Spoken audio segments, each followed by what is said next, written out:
একটি ট্রাক্টর বিক্রি করা হয়, পরপর তিনটি ছাড়, ফার্স্টেরটা 10%, নেক্সট 5% এবং তারপরটা 3 নম্বরটা 2%। যদি ট্র্যাক্টরের মার্কেট প্রাইস বলেছে 4,88,000 টাকা হয়, তবে এর বিক্রয় মূল্য কত দেখি। এবার দেখো, এটা তো মার্কেট প্রাইস, এটা তো আমার মার্কেট প্রাইস। এবার আমি ছাড় দেবো এক এক করে। ফার্স্টের ছাড় কত? 10%। ফার্স্টের ছাড় 10%। এর 10% মানে 48,000 নাকি আমাকে বলো? প্রায় লাগভাগ বলেছি। তাহলে এখন কত হচ্ছে? যদি 4 লাখ, ভালো করে বুঝো, যদি 4,88,000 থেকে আমি 48,000 বাদ দিই তাহলে কত হবে? 4,40,000 হলো। আচ্ছা, এর 10% মানে 44,000 তো। এর 10% মানে 44,000 তো।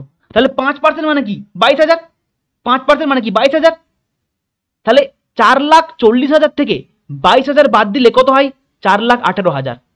4,18,000। এবার একটা ভালো করে জিনিস খেয়াল করো, আমার তো এখনো একটা এক্সট্রা 2% ছাড় আছে। তার মানে এর ওপর এখনো কম হবে, এর থেকে প্রাইসটা এখনো কম হবে। আর এর থেকে কম দেখো একমাত্র একটা অপশানই আছে, সেটা হচ্ছে অপশান ডি। বলো।